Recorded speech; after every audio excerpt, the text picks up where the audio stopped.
तर डोंबिवलीत ठाकरेंच्या शिवसेनेला भाजपनं मोठा धक्का दिला। ठाकरेंच्या सेनेचे जिल्हाप्रमुख दीपेश म्हात्रे आज भाजपमध्ये प्रवेश करणार आहेत। भाजप प्रदेशाध्यक्ष रवींद्र चव्हाण यांच्या उपस्थितीत हा पक्ष प्रवेश पार पडणार आहे। भगवमय वातावरण आहे। हिंदुत्वाचा पुरस्कार करणाऱ्या पक्षामध्ये, राष्ट्रीय पक्षामध्ये मी आज प्रवेश करतोय।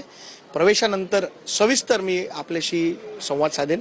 धन्यवाद। किती नगरसेवक तर दीपेश म्हात्रे मुख्य प्रवाहात आले असं यावर बोलताना कपिल पाटील यांनी म्हटलंय। अजूनही काही नगरसेवक प्रवेश करणार आहेत। दीपेश म्हात्रे यांना 2014 मध्येच बोललो होतो, मात्र योग्य वेळ महत्त्वाची असते असंही कपिल पाटील यांनी या प्रकरणी म्हटलंय। महाराष्ट्रातील अनेक जिल्ह्यांची वेगवेगळ्या पक्षाची नेते मंडळी भारतीय जनता पक्षामध्ये प्रवेश करत आहे आणि त्याचा एक भाग म्हणून आज दीपेश जयेश यांच्या नेतृत्वात अनेक नगरसेवक आज भारतीय जनता पक्षामध्ये येत आहेत। मी त्यांचं स्वागत करतो। ह्या गोष्टीचा निश्चितपणाने व्यक्तिगतरित्या मलाही या गोष्टीचा आनंद आहे। तर आता यानंतर ठाकरेंच्या शिवसेनेत जिल्हाप्रमुख पदासाठी रोहिदास मुंडे यांचं नाव चर्चेत येत आहे। दीपेश म्हात्रे यांनी आता ठाकरेंच्या शिवसेनेला रामराम करण्याचं ठरवलंय। ते आज भाजपमध्ये प्रवेश करणार आहेत। त्यानंतर रोहिदास मुंडे यांचं नाव चर्चेत येत आहे। आगामी निवडणुकांच्या पार्श्वभूमीवर स्थानिक नेतृत्वाची मागणी आहे।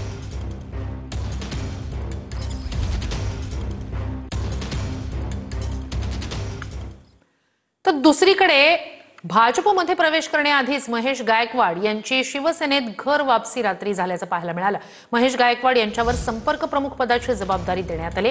आगामी निवडणुकांच्या पार्श्वभूमीवर महेश गायकवाड भाजपमध्ये प्रवेश करणार होते, मात्र भाजप प्रवेशाआधीच एकनाथ शिंदे आणि श्रीकांत शिंदे यांनी महेश गायकवाडांना पुन्हा शिवसेनेत प्रवेश दिला।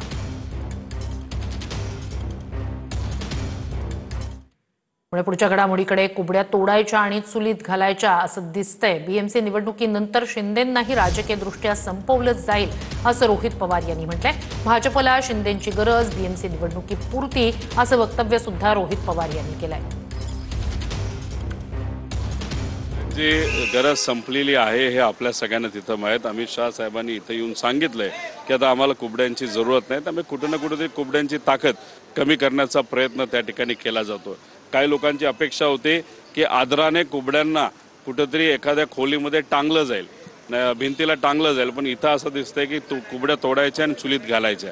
एकनाथ शिंदे साहेबांची जरूरत या सरकारमध्ये असणाऱ्या भाजपच्या सर्व नेत्यांना मुंबईच्या इलेक्शनसाठी आहे।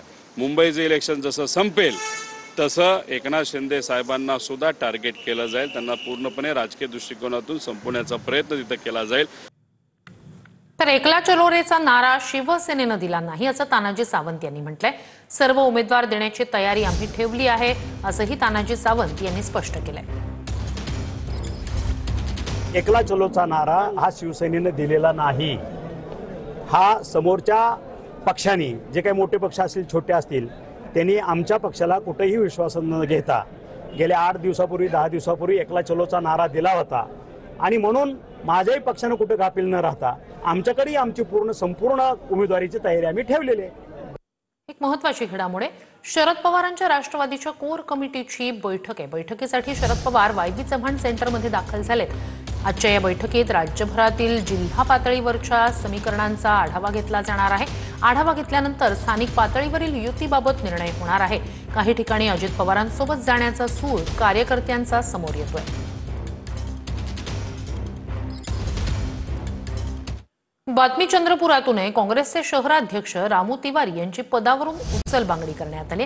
रामू तिवारी यांच्या जागी संतोष लहामगे यांची प्रभारी अध्यक्ष म्हणून नियुक्ती करण्यात आली आहे।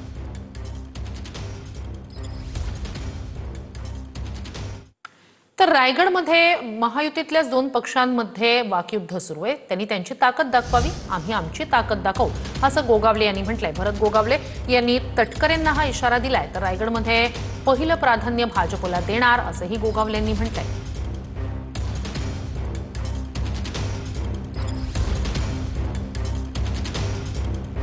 वाटपाचं नवीन असं एक अगाध ज्ञान किंवा माहिती मला जाणकारांकडनं, ज्यांचं राजकीय जाणकार जे आज रायगड जिल्ह्यातले आहेत त्यांच्याकडनं ऐकायला मिळालं। त्याच्यामुळे मी असा एकदम स्तब्ध झालेला आहे। कारण मला असलं गणित जागा वाटपाचं इतके भागिले इतके त्याला वरती इतके असलं कधी मला 40 वर्षात माहिती नसल्यामुळे मी अनभिज्ञ आहे. त्याच्यामुळे मी माफी व्यक्त करतो की मला हे सगळं माझ्या अकलेच्या डोक्याच्या सगळं पलीकडचं आहे. त्याच्यामुळे मी अभ्यास करीन हे कसं कसं होत असतं.